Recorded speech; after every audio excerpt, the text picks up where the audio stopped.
البتہ وہ نمازیں کہ جس کی قضا نہیں ہے، جیسا کہ نماز جنازہ ہے، عیدین کی نماز ہے، تو پھر ایسی صورت میں اگر ان کے فوت ہونے کا اندیشہ ہو، عیدین کی نماز کے چھوٹ جانے کا اندیشہ ہو، اور اندیشہ یہ ہو کہ کہیں اور بھی نہیں ملے گی، ایسا نہیں کہ یہاں نہیں مل سکتی تو دوسری جگہ جا کر اگر پڑھ سکتے ہیں تو الگ بات ہے، لیکن یہ معاملہ ہے کہ دوسری جگہ جا کر بھی شریک نہیں ہو سکتے، چھوٹ جائے گی تو پھر اس کو پا نہیں سکیں گے، نماز جنازہ ہے تو پھر اس کے لیے اجازت دی گئی ہے کہ اگر ٹائم کم ہے، وضو کرنے تک جو ہے اس کے ختم ہو جانے کا اندیشہ ہے، تو پھر ایسی صورت میں تیمم کر کے اس میں شریک ہو سکتے ہیں۔ لیکن 5 نمازوں کے لیے، فجر، ظہر، عصر، مغرب، عشاء کے لیے اگر نماز کے ختم ہونے کا، ٹائم کے ختم ہونے کا اندیشہ ہے تو اس کے لیے تیمم کر کے شریک ہونے کی اجازت نہیں ہے، کیونکہ قضا ہے۔ جمعہ کے لیے بھی قضا ہے، کیونکہ اگر جمعہ نہیں پڑھ سکے تو پھر اس کے بدلے میں ظہر پڑھنے کا پھر حکم دیا گیا۔ بہرحال نماز جنازہ، نماز عیدین، اس کے لیے اگر فوت ہونے کا اندیشہ ہو اس کے تو تیمم کر کے شریک ہو سکتے ہیں، دیگر نمازوں کے لیے اس کی اجازت نہیں ہے۔ آئیے ناظرین، پروگرام میں ایک اور کالر کو شامل کر کے مفتی صاحب کی طرف لوٹیں گے اور سوالات کے جوابات جانیں گے۔ السلام علیکم۔ السلام علیکم۔ وعلیکم السلام۔ جی کون صاحب اور کہاں سے بات کر رہے ہیں؟ میں یہاں کی یاقوت پور سے۔ جی حاجی صاحب۔ جی ایسا کہ جب اپنا رمضان میں انتقال ہو جاتا جی کسی کا جی تو اس میں سوالات ہوتے ہیں اور عذاب ہوتا۔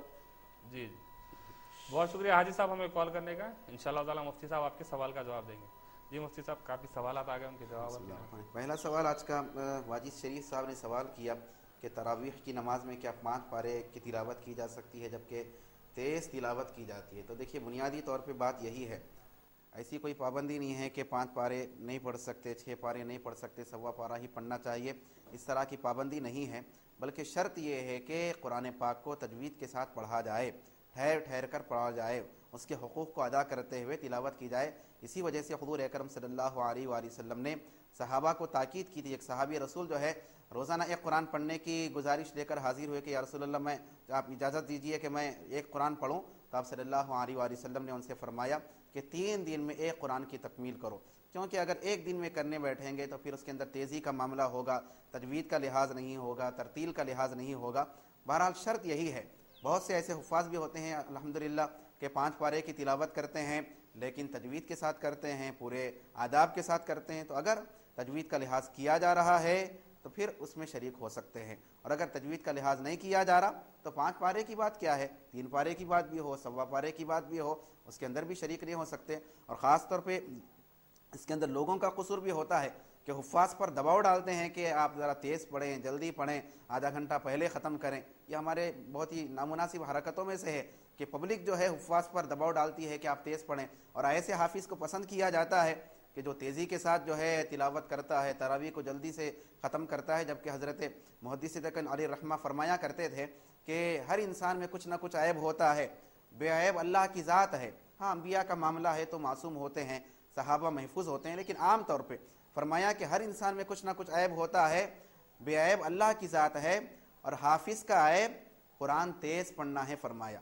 تو تیز قرآن پڑھنا بغیر تجوید کا لحاظ کرے کہ یہ کمال نہیں ہے حافظ کا، بلکہ یہ تو نقص ہے، عیب ہے۔ تو لہٰذا پبلک کو بھی چاہیے کہ حفاظ پر پریشر نہ ڈالیں کہ تیز پڑھیں، جلدی ختم کریں، بلکہ یہ ہونا چاہیے کہ آپ تجوید کا لحاظ کیجیے، یہ گزارش ہونا چاہیے۔ بہرحال اگر تجوید کا لحاظ کیا جا رہا ہے تو 5 پارے کی تراویح میں بھی شریک ہو سکتے ہیں، ورنہ شریک نہیں ہو سکتے۔ اسی طرح انہوں نے سوال کیا کہ ہنسنے سے وضو ٹوٹ جاتا ہے تو کیا ہچکی سے وضو ٹوٹ جاتا ہے؟ پہلی بات تو یہ جاننا چاہیے کہ مطلق ہنسنے سے وضو نہیں ٹوٹتا، بلکہ نماز کی حالت میں ہنسنے سے، کھلکھلا کر ہنسنے سے وضو ٹوٹتا ہے، عام حالت میں ہنسنے سے وضو نہیں ٹوٹتا۔ اور ہچکی چاہے نماز کی حالت میں ہو چاہے نماز کے باہر ہو، ہچکی کے آنے سے نماز پر کوئی اثر نہیں پڑے گا، نماز نہیں ٹوٹے گی۔ اسی طرح انہوں نے سوال کیا کہ کیا کان رونے سے وضو نہیں ٹوٹتا، رونے سے وضو پر کوئی فرق نہیں پڑے گا۔ ہنسنے سے اس وجہ سے وضو ٹوٹنے کا حکم دیا گیا کیونکہ رب کی بارگاہ کے آداب کا لحاظ کرنا چاہیے تھا، خشوع و خضوع کا لحاظ کرنا چاہیے تھا، اللہ کی بارگاہ میں کھڑے ہوئے ہیں تو ہنسنا، دل لگی کرنا، کیونکہ یہ آداب بارگاہ الہی کے خلاف ہے، اس وجہ سے تنبیہ کے طور پر حکم دیا گیا۔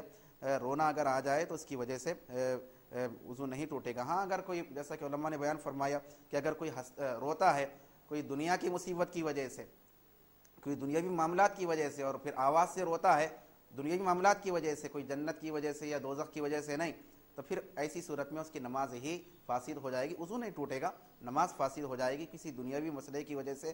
رونا اگر آ جائے نماز کی حالت میں اور آواز سے رونے لگے۔ ایک سوال انہوں نے یہ کیا واجد شریف صاحب نے کہ کان میں اگر انگلی ڈالیں تو اس سے کیا وضو کا حکم کیا ہوتا ہے، وضو کیا ٹوٹ جائے گا؟ تو کان میں انگلی ڈالنے سے وضو پر کوئی اثر نہیں پڑتا، وضو برقرار رہے گا۔ لطیف شاہ صاحب نے سوال کیا کہ جب چہرہ دھوتے ہیں نماز کی حالت میں تو کلمہ پڑھ کر دھوتے ہیں اور وہ پانی جو ہے حمام میں جاتا ہے، دیگر مقامات پہ جاتا ہے، تو کیا اس کی وجہ سے کچھ بے ادبی ہوتی ہے؟ تو کچھ بے ادبی کا معاملہ نہیں، کیونکہ ایسا تو نہیں ہے کہ اس پانی کے اندر جو ہے کلمے کی کچھ برکتیں جا رہی ہو، اس طرح کا معاملہ نہیں۔ اور یہ حکم ہے کہ کلمہ کا لحاظ کیا جائے، ہر ایک کی دعا ہے، کلی کرتے وقت کیا دعا پڑھنا چاہیے، ناک میں پانی چڑھاتے وقت کیا دعا پڑھنا چاہیے، چہرہ دھوتے وقت کیا دعا پڑھنا چاہیے، فقہا نے بیان کیا ہے، بہرحال اس کے اندر کوئی بے ادبی کی صورت نہیں ہے۔ اسی طرح لطیف شاہ صاحب نے سوال کیا کہ جو ہے بہت سے لوگ اس طرح کی بدشگونی لیتے ہیں، بدفعلی لیتے ہیں کہ بلی گزر گئی، فلاں رات میں ایسا ہو گیا، کوا پکارا، اس طرح کے بہت سے اس سے جو ہے سمجھتے ہیں کہ منحوسی آنے والی ہے، مصیبتیں آنے والی ہے۔ تو بات یہ ہے کہ یہ کفار و مشرکین کی جو صحبتوں کا نتیجہ ہے، اس کا یہ نتیجہ ہوتا ہے کہ لوگ بہت سے چیزوں میں جو ہے بدشگونی کا شکار ہوتے ہیں کہ ایسا ہو جائے تو ایسا ہو جائے گا، فلاں ہو تو ایسا ہو جائے گا، بلی گزرے گی تو کام نہیں بنے گا۔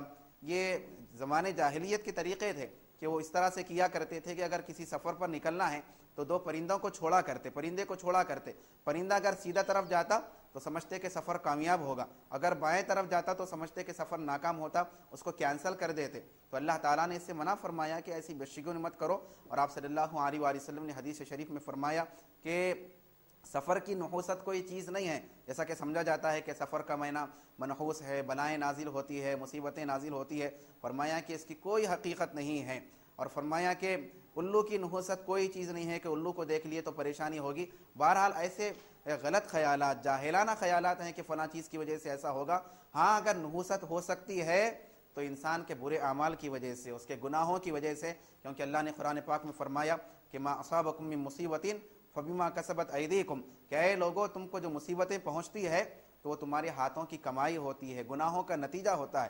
انسان کا گناہ ہے کہ جس کی وجہ سے انسان پھر مشکلات کا شکار ہوتا ہے، یہ چیزوں کی وجہ سے تو نہیں۔ اور پھر حدیث شریف میں آپ صلی اللہ علیہ وآلہ وسلم نے فرمایا، آپ صلی اللہ علیہ وسلم کا ارشاد ہے کہ 70,000 لوگ جو ہے امت کے بغیر حساب و کتاب کی جنت میں جائیں گے۔ عرض کیا گیا کہ یا رسول اللہ یہ کون لوگ ہوں گے؟ تو آپ صلی اللہ علیہ وآلہ وسلم نے فرمایا کہ جو ناجائز عملیات نہیں کرتے اور بدفعلی نہیں لیتے، بدشگونی نہیں لیتے کہ فلاں کی وجہ سے ایسا ہو گیا، بہو گھر میں آئی، کسی کا انتقال ہوا تو اس کی وجہ سے ہو گیا، ایسا کرنے سے ایسا ہو گیا، ایسے کام نہیں کرتے۔ وَعَلَىٰ رَبِّهِمْ يَتَوَكَّلُونَ، اور اپنے رب پر بھروسہ کرتے ہیں، ایسے لوگ بغیر حساب و کتاب کے جنت میں جائیں گے۔ بہرحال اللہ جو چاہتا ہے وہی ہوتا ہے، یہ چیزوں کی وجہ سے نہیں ڈرنا چاہیے بلکہ اللہ سے ڈرنا چاہیے، اور کوئی مصیبت آئے تو اپنے گناہوں کا جائزہ لینا چاہیے، کیونکہ گناہوں کی وجہ سے مصیبت آتی ہے، ایسی چیزوں کی وجہ سے مصیبتوں کا کوئی تعلق نہیں ہے۔ صلاح الدین صاحب نے سوال کیا کہ اگر سردی بہت ہو رہی ہو تو کیا تیمم کر سکتے ہیں؟ تو اگر دیکھیے اگر اتنی سردی ہے اور اندیشہ ہے کہ آپ کی طبیعت ناساز ہو جائے گی وضو کرنے کی صورت میں، تو بالکل آپ تیمم کر سکتے ہیں۔ اسی طرح انہوں نے سوال کیا کہ بہت سے لوگ جنازے میں تاخیر کرتے ہیں، نماز پڑھنے میں تاخیر کرتے ہیں۔ دیکھیے بات یہ ہے کہ حضور اکرم صلی اللہ علیہ وآلہ وسلم نے حضرت علی رضی اللہ تعالیٰ عنہ سے فرمایا تھا، ویسے آپ کے ذریعے حضرت مولا کائنات کے ذریعے ساری امت کو پیغام دینا تھا۔ آپ نے فرمایا کہ اے علی 3 چیزوں میں تاخیر مت کرو، فرمایا کہ 3 چیزوں میں تاخیر مت کرو۔ پہلی چیز بیان فرمایا کہ جب نماز اس کا وقت ہو جائے، نماز میں تاخیر مت کرو جب اس کا وقت ہو جائے، ایسا نہیں کہ تھوڑی دیر کے بعد پڑھیں گے، بعد میں پڑھیں گے، فلاں مسجد میں پڑھیں گے، فلاں جگہ جا کر پڑھیں گے۔ ہوتا یہ ہے کہ کچھ نہ کچھ پھر مصروفیت آتی ہے، پھر نماز چھوٹ جاتی ہے۔ جیسے ہی وقت ہو جائے تو فوری نماز کو پڑھ لینا چاہیے۔ دوسری نصیحت فرمایا کہ جنازے میں تاخیر مت کرو جب جنازہ حاضر ہو جائے۔ حکم یہ ہے جنازے کے بارے میں کہ جتنی جلدی ہو سکتی ہے نماز کو ادا کرنا چاہیے، جتنی جلدی ہو سکتی ہے تیزی کے ساتھ، وقار کے ساتھ ہی صحیح لیکن تیزی کے ساتھ لے جا کر تدفین کرنا چاہیے، آپ صلی اللہ علیہ وسلم نے حکم دیا۔ اور تیسری چیز فرمایا کہ جب لڑکی جب مناسب اس کا رشتہ مل جائے تو اس میں بھی تاخیر نہیں کرنا چاہیے کہ اس سے اچھا رشتہ دیکھیں گے اور اچھے لوگوں کو تلاش کریں گے۔ پھر ہوتا یہ ہے کہ بعد میں پھر مسائل ہوتے ہیں، پھر انسان یہ سوچنے لگتا ہے کہ کاش وہی کر دیا جاتا تو اچھا تھا، یہ ہم نے کیوں اس میں غفلت کر دی۔ 3 چیزوں کے بارے میں بیان فرمایا۔ تو بہرحال چاہے نماز جنازہ ہو یا ہے پنجگانہ نماز ہو، اس کے اندر تاخیر نہیں کرنا چاہیے۔ کتوں کی تجارت کے بارے میں آپ نے سوال کیا، تو کتا ناپاک جانور ہے، بہرحال اس کی تجارت کرنا جائز نہیں ہے۔ خاتون نے سوال کیا کہ لڑکی کا خلا ہوا ہے اور جو زیور شادی کے موقع پر پہنائے گئے تھے وہ اب واپس حاصل کر لیے گئے ہیں، تو اس پر کیا زکوٰۃ کا ادا کرنا ضروری ہے؟ تو دیکھیے شادی بیاہ کے موقع پر جو زیورات دیے جاتے ہیں لڑکی کو اور جو چیزیں دی جاتی ہے لڑکے کو، تو وہ تحفے کی حیثیت رکھتے ہیں۔ جو چیزیں جو زیورات چاہے آپ کی طرف سے ہو یا پھر دولہے والوں کی طرف سے ہو، جو زیورات لڑکی کو دیے گئے تو گویا کہ اس کو تحفہ دے دیے گئے، وہ اس کی ملکیت ہے۔ لڑکے کو جو چیزیں دی گئی تو پھر وہ لڑکے کی ملکیت ہوتی ہے۔ تو لہٰذا لڑکی کے پاس جو بھی زیورات ہیں، چاہے آپ کی طرف سے جو چڑھائے گئے ہوں، دیے گئے ہوں، یا پھر دولہے والوں کی طرف سے، وہ لڑکی کی ملکیت ہے، اور پھر اس پر ہر سال زکوٰۃ کا اس پر ادا کرنا ضروری ہے۔ اگر وہ زکوٰۃ کے نصاب کو پہنچتی ہو، 6 تولے اگر وہ سونا ہو یا پھر چاندی ہو، تو ایسی صورت میں زکوٰۃ کو ادا کرنا پڑے گا۔ محمد عثمان صاحب نے سوال کیا کہ کیا حالت روزہ میں بال کٹوا سکتے ہیں؟ تو بالکل کٹوا سکتے ہیں، کیونکہ روزہ متاثر ہوتا ہے، روزہ ٹوٹتا ہے کسی چیز کے حلق کے نیچے اترنے سے، بال کاٹنے سے تو اس کا کوئی تعلق نہیں ہے۔ خاتون نے سوال کیا کہ مرحوم کے نام پر جو ہے افطار کے بعد جو ہے کھانا دیا کرتے ہیں، تو اگر کھانا نہ دے سکے تو چاول دینا چاہتے ہیں، تو کتنا دینا چاہیے؟ دیکھیے ایسی کوئی پابندی نہیں ہے۔ ایصال ثواب کے لیے کسی کو کھانا کھلانا چاہتے ہیں یا پھر کھانا کھلانے کے بجائے اناج دینا چاہتے ہیں، پیسے دینا چاہتے ہیں، تو اس کی کوئی پابندی نہیں ہے کہ کتنا دینا چاہیے۔ جتنا آپ زیادہ دیں گے اتنا زیادہ ثواب ان کو پہنچے گا۔ اسی طرح انہوں نے سوال کیا کہ برسی کے موقع پر یہ کہا جاتا ہے کہ پوتا پوتی ہی جو ہے ہاتھ سے خیرات کریں تو پھر صحیح ہوتا ہے، ورنہ نہیں۔ تو ایسی کوئی پابندی نہیں کہ بچیاں ہی کریں گے، پوتا پوتی ہی جو ہے خیرات کریں گے تو ثواب پہنچے گا ایصال ثواب کا، ایسی کوئی پابندی نہیں ہے۔ کوئی بھی خیرات کر سکتے ہیں، کوئی بھی ایصال ثواب کر سکتے ہیں۔ صاحب نے سوال کیا کہ انہوں نے کہیں پڑھا ہے کہ نیک بیوی جو ہے روز قیامت جو ہے اگر شوہر گنہگار بھی ہے تو وہ جنت کے دروازے پر کھڑے ہو کر اپنے شوہر کو جنت میں لے جائے گی، اور اگر شوہر نیک ہے اور بیوی جو ہے بری ہے اور دوزخ کی مستحق ہے تو یہ جو ہے کیا کرے گا کہ اپنی بیوی کو جنت میں داخل کرے گا۔ بہت سی روایتوں سے ایسی بات ثابت ہوتی ہے، واضح ایسے الفاظ تو ہم کو پڑھنے میں نہیں آئے، لیکن عمومی طور پہ بات یہ ہے کہ شفاعت کی اجازت دی جائے گی، جیسا کہ شہداء شفاعت کریں گے، اولیاء شفاعت کریں گے، اس طرح کے بہت سے معاملات ہیں۔ اولاد کے بارے میں بھی ہے، تو جیسا کہ پھر روایتوں میں بیان کیا گیا کہ جو دنیا کے جو بیویاں ہوتے ہیں جنت میں پھر انسان کو وہ حاصل ہوں گے اگر ان کا انتقال حالت ایمان پر ہوا ہے۔ اور یہ بات بھی ذہن میں رکھنا چاہیے کہ ہر مومن جنت میں جانے والا ہے، اگرچہ کہ بڑا سا بڑا گنہگار ہو، کبیرہ گناہ کا ارتکاب کرنے والا ہو، یا تو راست اللہ کی مغفرت سے جنت میں جائے گا یا پھر اپنے گناہوں کی سزا پا کر بالآخر ہی صحیح ہر ایک جنت میں جانے والا ہے۔ جیسا کہ انہوں نے کہا کہ جو گنہگار ہیں وہ تو گناہ کبیرہ کے مرتکب ہیں تو وہ تو دوزخ میں رہیں گے، تو ایسا نہیں۔ مومن اگر ہیں، حالت ایمان پہ انتقال ہوا ہے تو جنت میں جائیں گے۔ ہاں اگر کافر مری کوئی کہ میاں بیوی تھے، انتقال جو ہے بیوی کا کفر پر ہوا، تو ویسے تو شادی بالکل ختم ہو جاتی ہے، نکاح تعلق ختم ہو جاتا ہے، لہٰذا سوال پیدا نہیں ہوتا کہ لے جانے جنت میں لے جانے وغیرہ کا معاملہ پھر وہاں پر پیش نہیں ہوتا۔ بہرحال نیک بیوی یقیناً اگر اجازت ملی تو شفاعت کی جیسا کہ بہت سی صورتیں ملتی ہے، تو اس کے اندر ایسا ہو سکتا ہے کہ گنہگار اگر شوہر ہے تو پھر اپنی شفاعت پیش کر کے گنہگار شوہر کو لے جائے، نیک شوہر اگر ہے تو بیوی کی شفاعت کرے، ایسی بات ہو سکتی ہے، لیکن واضح الفاظ ہم کو یہ مطالعے میں حاصل نہیں ہوئے۔ اسی طرح سوال کیا گیا کہ نیک آدمی کی روح کہاں ہوتی ہے اور غیر مسلم کی روح کہاں ہوتی ہے؟ دیکھیے شہیدوں کی روح کے بارے میں اور اولیاء کی روح کے بارے میں بیان کیا گیا کہ وہ تو ہرے پرندوں میں جو ہے وہ تو جہاں چاہے اڑتے ہیں، جنت کی سیر کیا کرتے ہیں۔ بہرحال ایک بات تو یہ ہے بنیادی طور پر کہ جیسے ہی انسان کا انتقال ہوتا ہے تو خبر میں جیسے ہی اس کی تدفین ہوتی ہے، لوگ پلٹ جاتے ہیں، تو ہر ایک کی روح کو پھر اس کی جسم میں لوٹا دیا جاتا ہے، چاہے مومن ہو چاہے کافر ہو، ہر ایک کی روح کو اس کی قبر میں لوٹا دیا جاتا ہے، یا جہاں جس حالت میں ہے لوٹا دیا جاتا ہے۔ پھر سوالات ہر ایک سے ہوتے ہیں، پھر سوال دے دیا مومن ہے تو پھر اس کے لیے تو پھر اس کی قبر جو ہے جنت کے باغوں میں سے ایک باغ بن جاتی ہے، اور اگر کافر ہے تو پھر ایسی صورت میں اس کی قبر جو ہے دوزخ کے گڑھوں میں سے ایک گڑھا بن جاتی ہے۔ پھر سارے پھر عذاب وغیرہ کے معاملات پھر وہاں پر ہی ہوتے رہتے ہیں یہاں تک کہ قیامت واقع ہو جائے۔ صاحب نے سوال کیا کہ کیا حالت روزہ میں، غالباً خاتون نے سوال کیا کہ حالت روزہ میں ہاتھ پیر پر کیا مرہم لگا سکتے ہیں، زنڈوبام وغیرہ جیسا کہ استعمال کیا جا سکتا ہے؟ تو بالکل کیا جا سکتا ہے، اس کی وجہ سے روزے پر اثر نہیں ہوگا۔ اسی طرح انہوں نے سوال کیا کہ رمضان میں اگر انتقال ہو جائے تو کیا قبر کا عذاب ہوگا یا اس سے معافی ہوگی؟ دیکھیے بات یہ ہے کہ حضور اکرم صلی اللہ علیہ وآلہ وسلم نے حدیث شریف میں فرمایا کہ جیسے ہی رمضان کا مہینہ شروع ہوتا ہے دوزخ کے دروازوں کو بند کر دیا جاتا ہے، کوئی دروازہ اس کا کھلا نہیں رہتا، جنت کے سارے دروازوں کو کھول دیا جاتا ہے، کوئی دروازہ اس کا بند نہیں رہتا،